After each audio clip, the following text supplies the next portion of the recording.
Jimmy Page is sloppy, Clapton's out of ideas, Gilmore's a one trick pony, someone wants me to stop comparing musicians to athletes, and someone's never heard of four classic 60s albums. It's this week's results from the polls and the hot takes in the comments as well. Thank you so much for taking part on the daily poll, which happens every single day, as you'd expect, on the Vintage Rock Pod. I throw up something different every single day, try and vary it up as much as I can. I don't want it to be using the same people and bands and songs and albums every single time. So sometimes I will throw in some different ones and doesn't always go down too well. I want to say quickly, though, thank you to Eric Campbell and Vanai Pontes. I hope I've said that correctly. I started these daily polls 6 months ago. And on the first one, I got 83 votes, I think it was, and 3 comments. Eric and Vanai were amongst those first 3, and they still comment pretty much every single day. So a big thank you to Eric and to Vanai for doing that every single day. It's fantastic that you followed me all this way through. And Vanai, I hope I've pronounced your name right. If I've got it wrong, apologies. And the same to everyone else that's going to follow, to be honest with you, because there is some different names in there. Anyway, we start on Monday with some incredible guitarists. We had Eric Clapton, we had Brian May, Keith Richards, and we had David Gilmour. Brian May, 16%. Keith Richards was last on 14%. David Gilmour won with 42%. Now, I thought it'd be close between him and Eric Clapton, but it's a big winning margin. Eric Clapton only got 28%. As I said, David Gilmour, 42%. So a huge win. Not everybody was happy, though. Rule Smith said Clapton seems to have run out of ideas. Not a big fan of Slow Hand. Boat Axe, he says Keith's in last place, but he'll bury them all. Pretty true. John Boyce says, I can't really say any of them appeal to me. And David Jenkins, well, he wasn't happy at all. He says, in a shouty voice, musicians shouldn't be compared like athletes. That's the last time I ask you to tell me which drummer can run the 40 yards in the fastest time. And Adam Bilge as well, he was saying anything Gilmour has done, Clapton has done. Clapton has done a lot that Gilmour has never tried. Gilmour is good at what he does, but talk about a one-trick pony. Oucher Rooney. And G8YMW, no idea what that stands for, but he says, why is Keith Richards on this list? Now, I'm going to address this.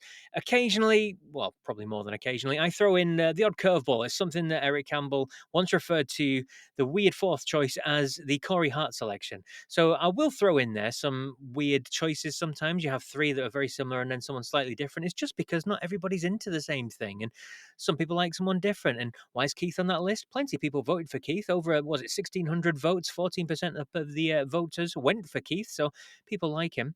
And plus, the question wasn't who's the greatest guitarist. It wasn't who's the most technically proficient guitarist or anything like that. It was who do you like the best? So there you go. That's why I included him, G8YMW. And one more thing there, J. Andrew K. He says, where is Jimmy Page Hendrix? My reply was, I'm guessing Jimmy Page is at home. Hendrix sadly left us a few years ago. Again, something to point out here. I do a poll every single day, so it would get a bit stupid if I just kept including the same people every single day. So I will try and vary them up. More often than not, the people that you want on these lists will have appeared many times before and will appear again in the future. I try to vary them. I try to put them with different people, but that's the way it goes. So I'm sorry if you didn't know where Jimmy Page or Hendrix were. Spoiler, they turned up 6 days later. The next question then was on Tuesday, the Isle of Wight Festival, 1970. It was the largest musical event. More people went to that than they did Woodstock. And there was some huge acts. We know there was Free and Jimi Hendrix and everybody else like that. But I wanted to concentrate on some of the lesser kind of vaunted acts, shall we say. Some of the ones that don't get mentioned as much as the others. So we went with Moody Blues, Hawkwind, ELP, and 10 Years After. Moody Blues won this one, 32%. ELP not far behind, to be fair, 29%. Hawkwind bringing up the rear was 17%, unlucky for Dave Brock and company, and 10 Years After with 22% of the votes. Now, GL, I wondered what GL stood for. Find out now. He says, my name is Greg Lake, but I'm still going with Alvin Lee from 10 Years After rather than ELP. Moving on to Wednesday then, the question was, which of these 60s rock albums do you like the best? Grand Funk Railroad's Grand Funk album and Steppenwolf's Steppenwolf album both achieved 35% of the votes. Trailing behind were the Stooges with 19% and Kick Out the Jams with 11%. Parsley Palace, she got her husband involved in this. She says, Kay, I asked my husband and he says they're all mediocre albums. Went with Steppenwolf in the end. And Ralph Whitemore, anyway, he says Grand Funk Railroad and Steppenwolf, or Steppenwolf, belong in the hall. And James Craven says, yes, sir, they do. We agree with that one. Mark Rogers took me to task. He questioned me. Well, he didn't even question me. He just kind of told me I was wrong. He said the Red Grand Funk album was actually released in 1970. Uh, well, Discogs, Wikipedia, AllMusic, and some of the other sites that I looked at all say it was released on December 29th, 1969, which last time I looked was the 60s. Mark quickly came back with, geez, I didn't think it was that close. Well, it was. And Dignap, 15, he just said he can't say I've heard of any of those albums. Well, actually, he said he can't say he's good any of those albums, but he does know Steppenwolf because of Born to Be Wild. I think everybody knows that. My 9-year-old knows that. On to the next day then. 1,300 votes and plus went on these next bunch of singers. Which of these singers do you like the best? Tom Petty came out on top, as I probably expected to happen, to be honest. 46% of the vote. Next was Journey Steve Perry on 28%. Lou Gramm from Foreigner on 19%. Is that it? Lou's a fantastic singer. And John Bon Jovi bringing up the rear, the Corey Hart vote on 7%. Now, no P or no PE or no Pe, no Pe. Nope, I don't know. Anyway, he says, really, there are so many that are so much better. Now, let's be honest. Yes, there are, and they have featured on these polls many times before.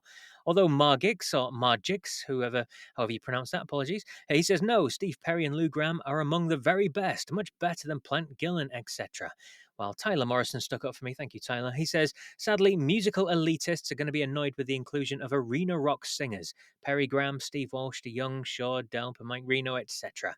Well, to be honest with you, like I said at the start, I have to vary up the questions and the people involved, and you're not going to like them every single day, but I thank you for taking part and stuff like that.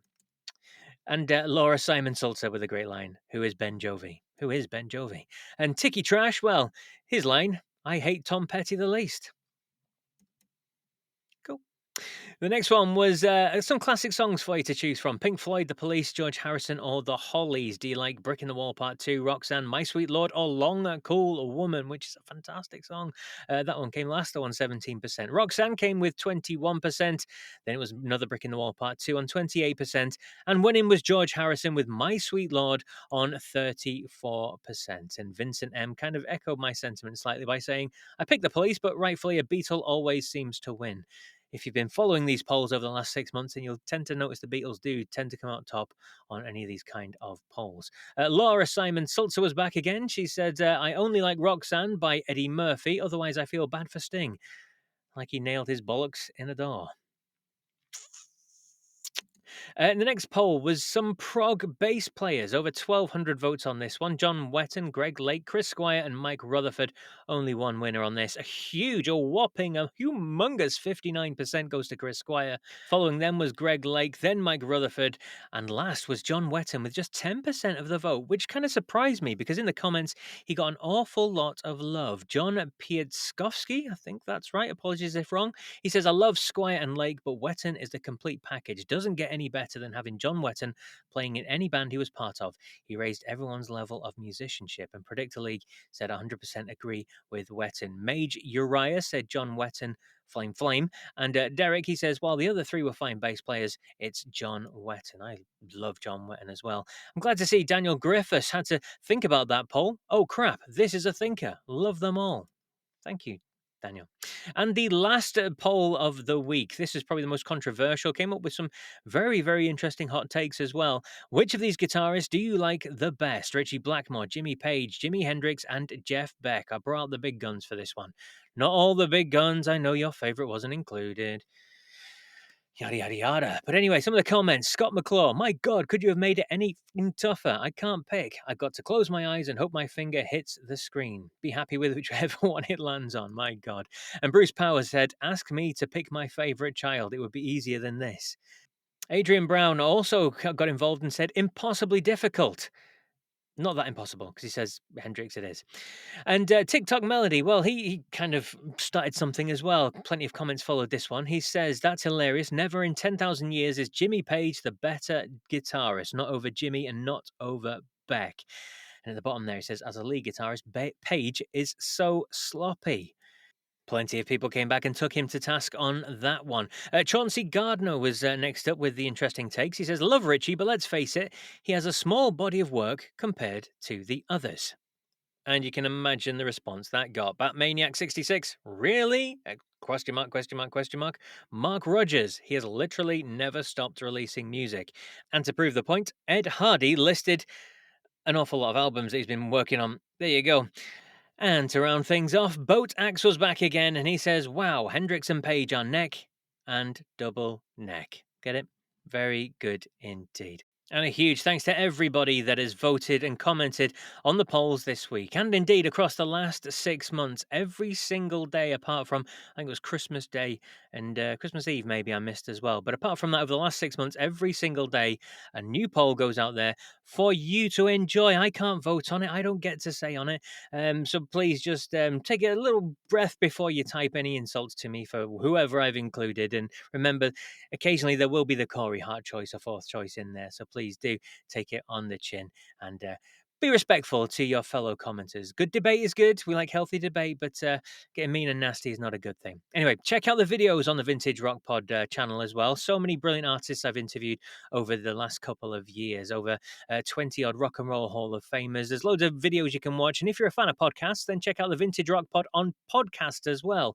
Apple Podcasts or iTunes, Spotify, whatever it is, Amazon Music, blah, blah, blah, blah, wherever it is. Just search for Vintage Rock Pod and you can get a new podcast every single day. A big interview show comes out on a Monday. That's the full interviews that I do with a lot of the people you'll see on the channel, on the YouTube channel. And every day, Tuesday through Sunday, I release a short daily episode on what happened on this day in the history of rock. And I include little snippets from the interviews that I've done. I speak to podcasters and journalists and other people like that. So it is well worth getting in touch with and just subscribing to. It's all free, absolutely free. You don't have to pay a penny for any of this stuff.